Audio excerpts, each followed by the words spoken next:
আপনারা কিন্তু হাঁটুন বলছি, আমরা কিন্তু লাঠি পেটা শুরু করে দেবো। হ্যাঁ সে থাকো, ওইখানে থাকো, ঠিক আছে।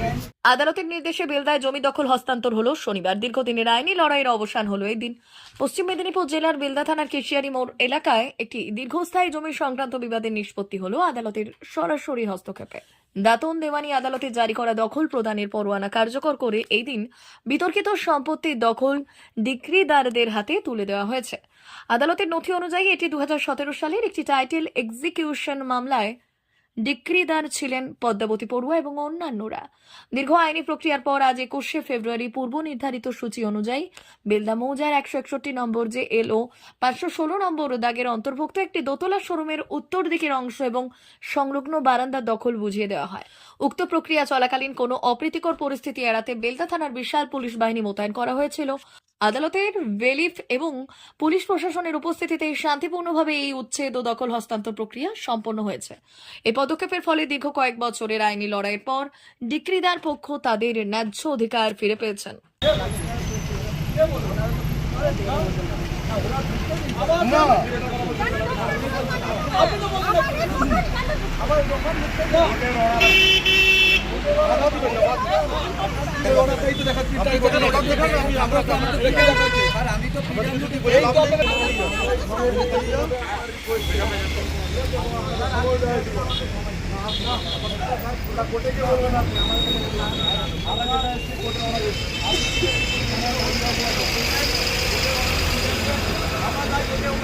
আমরা গাড়ি থেকে আপনাকে দেবো, কি আছে আপনার হয়ে তখন কথা বলবো। আপনাকে বহু টাইম দেওয়া হয়েছে, আপনি কিছু করতে 1.5 মাস আগে আপনার হাত ধরে বন্ধ হয়ে গেছে। আমি কি বললাম, 1.5 মাস আগে আপনার হাত ধরে বন্ধ হয়ে গেছে। কোনো বন্ধ হয়নি, আমরাই তো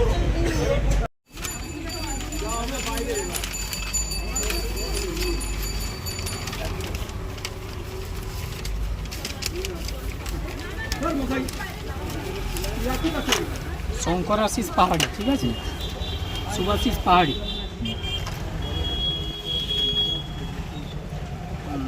ওই দুজন এবং তার কে আছে এবারই চক্রবর্তী, ওনারা কেস করেছিলেন, ঠিক আছে। হচ্ছে দুলাল চন্দ্র পাহাড়ি, সঞ্জীব পাহাড়ি, এই জনের বিরুদ্ধে। আর কে আছে ভারতী এবং আরতি।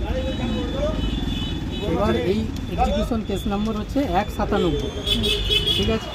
ওইটা উনি ডিগ্রি পেয়েছেন, ওই ডিগ্রিটা জারি করার জন্য মানে দখল দেওয়ার জন্য কোর্ট থেকে আমাদেরকে অর্ডার করা হয়েছে।